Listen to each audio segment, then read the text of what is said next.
You have probably seen the headlines claiming China just built a new chip machine that ASML called completely impossible.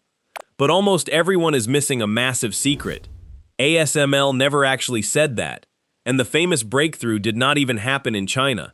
Today, we are going to expose the real story behind this giant new particle accelerator and how it actually works. We will look at why this billion-dollar technology race will directly affect the price of your future hardware. Stick around, because the hardest part of building this machine has nothing to do with the lasers at all.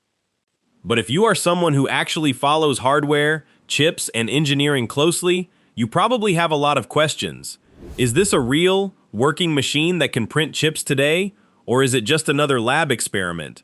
And does this mean the United States' choke point strategy against China has officially failed? Here is the biggest secret that almost everyone is missing right now. ASML never actually called this Chinese technology impossible. Two completely different news stories are getting mixed up in the media right now. On top of that, the famous Chinese breakthrough experiment that everyone is talking about, it did not even happen in China. Today, we are going to look at what is really happening. We will look at how this new technology works, why it is completely different from what ASML does, and why the hardest part of building this machine has nothing to do with the light source at all. Before we look at the facts, we need to understand why this matters to you. If you have been around the hardware space for a while, you remember the Intel versus AMD wars. You might even remember the huge chip trade war between the United States and Japan in the 1980s. You know that when one company holds a total monopoly, innovation slows down and prices go up. Right now, ASML is the only company on Earth that can make the machines needed to print the most advanced computer chips. Every high-end AI chip from Nvidia, every advanced processor in an Apple smartphone, and every leading CPU from Intel and AMD exists because of ASML. The numbers are crazy. A single EUV machine costs between $183 million and $380 million. It takes 250 engineers and 6 whole months just to install one of their highest-end machines. ASML has only ever built 340 EUV machines in its entire history. Not a single one of those machines is in China. This monopoly is so strong that two massive Japanese optics companies, Nikon and Canon, tried to compete and eventually gave up. Canon quit the EUV race in 2009, and Nikon quit in 2011. So, when China says they have found a crack in this wall, it is a huge deal. If China can actually build advanced chips without Western equipment, the entire global pricing of chips could shift. The current US export control blocks would become useless. This is not just a political story. This is about the future of AI and the cost of the hardware you buy. To understand what China is doing, you first have to understand why ASML's method is so insanely difficult. ASML uses a process called laser-produced plasma, or LPP. Inside the machine, a generator shoots out tiny droplets of liquid tin. These droplets are very small, about 25 microns wide, and they fall at a speed of 70 meters per second. As the tin droplet falls, a laser hits it. But it does not just hit it once. The laser hits the tin 50,000 times every single second. Then, a second, much stronger laser pulse hits that flattened tin and vaporizes it. This creates a plasma that reaches 200,000 degrees Celsius.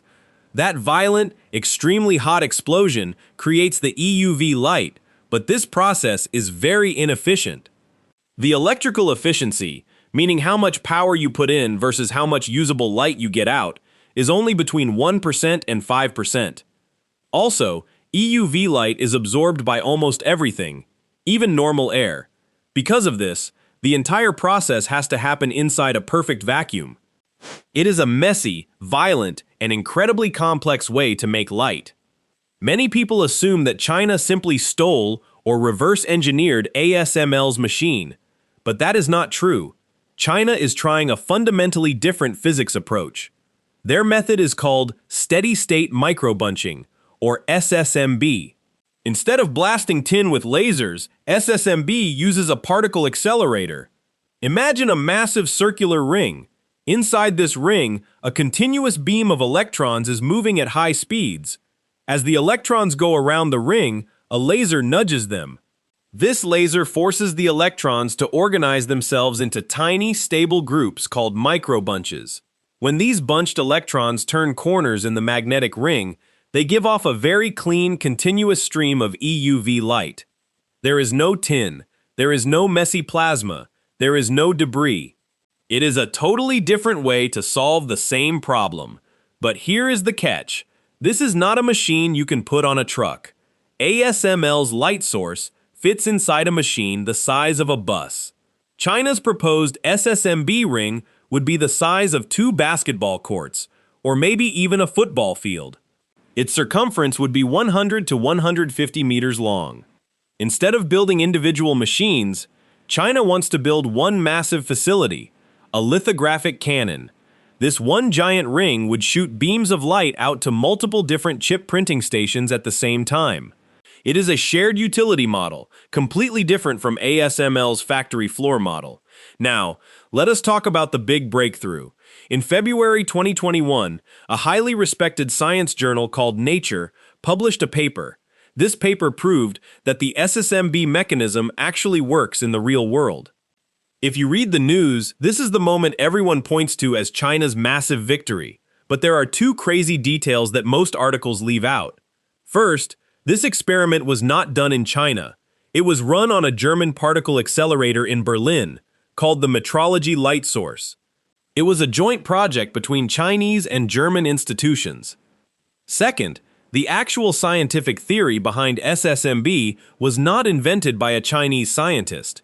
It was proposed back in 2010 by 2 American researchers, Daniel Ratner and Alexander Chow, working at Stanford University.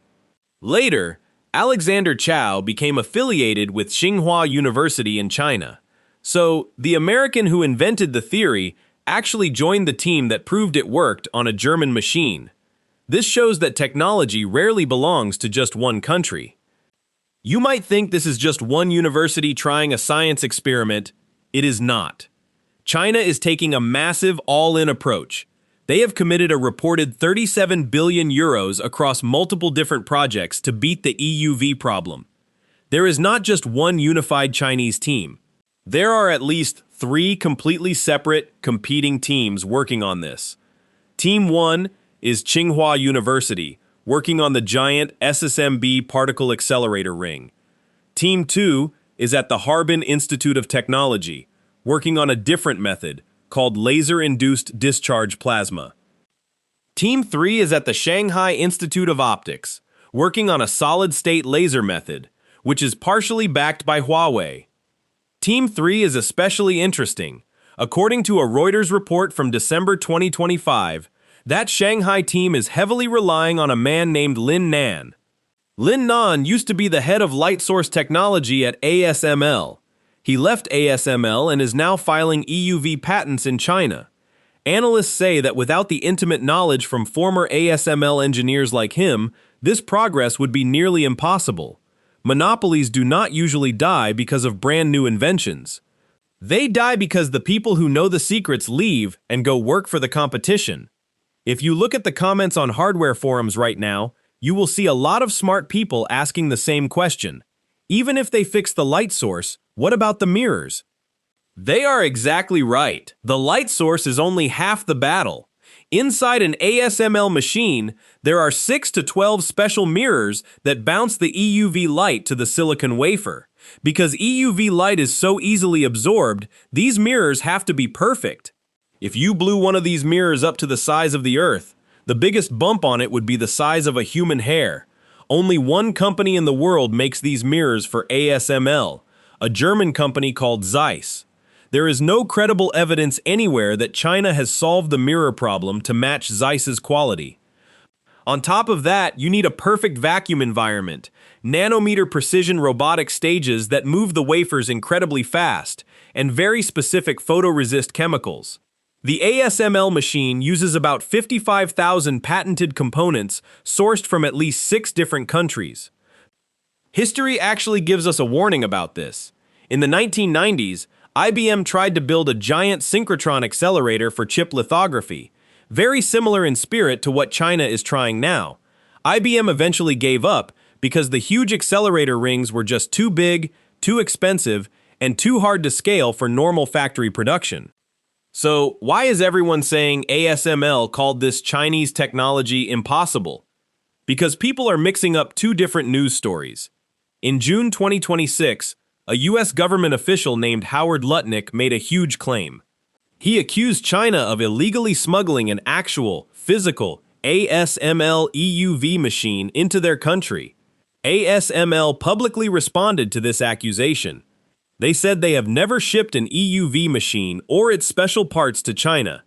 They explained that their machines require constant remote telemetry and on-site ASML engineers just to turn on.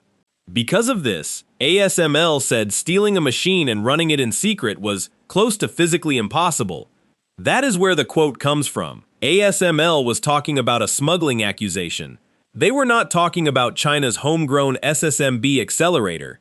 When it comes to China building their own technology, ASML's tone is actually very different. ASML's CEO, Christophe Fouquet, admitted that China is trying, but said it would take them many years to develop EUV technology. Independent experts agree. Boris Metodiev, an analyst at Tech Insights, clearly stated that having a prototype light source does not mean China has a factory-ready tool that can produce advanced chips. Javier Corionero from Morningstar said that turning this light source into a real, money-making manufacturing process could take years, or even decades. Even the lead Chinese scientist on the SSMB project, Professor Tong Chuanxiang, publicly said in 2023 that there is still a long way to go before they have independent EUV lithography machines. If you want to know what is most likely to happen next, look at the Huawei Mate 60 Pro phone that came out in 2023. When that phone released, it shocked the world. Independent testers confirmed it had a real 7nm class chip inside. Many people panicked and said the US export controls had failed. But when hardware experts actually looked closely at how the chip was made, the truth came out. China did not use a secret new EUV machine to make it. They used older, heavily restricted DUV, deep ultraviolet machines, and used complex tricks called multi-patterning to force the older machines to do harder work. What was the result? The chips worked, but they were very expensive. Reports showed that making these chips cost 40% to 50% more than what TSMC pays, and the yield, meaning how many chips on the silicon wafer actually worked properly without defects, was only about 1/3 of TSMC's success rate. They proved they could do it, but they could not do it cheaply or efficiently. This is exactly how we should view China's new SSMB cannon. The physics are real. The money they are spending is real. The progress is credible enough that Western experts are taking it seriously. But a lab experiment is not a factory. The most rigorous independent forecasts currently estimate that a genuinely production-viable Chinese EUV alternative will not be ready until somewhere between 2037 and 2044. Even if the light source works perfectly, they still have to invent their own version of Zeiss's mirrors, their own advanced chemicals, and their own precision robotics. Remember, it took the rest of the world 28 years and tens of billions of dollars to get EUV to work. Even the original EUV technology was ranked dead last by industry experts in 1996, and it almost failed completely until Intel saved it with massive funding. Building these machines is the hardest manufacturing challenge humans have ever attempted. China has not built an ASML killer today. But for the first time in over 20 years, there is a serious, well-funded, physics-backed alternative on the table. I want to hear from you. Do you think China's massive shared accelerator approach is actually smart, or do you think it will fail just like IBM's accelerator did in the 1990s? Tell me your thoughts.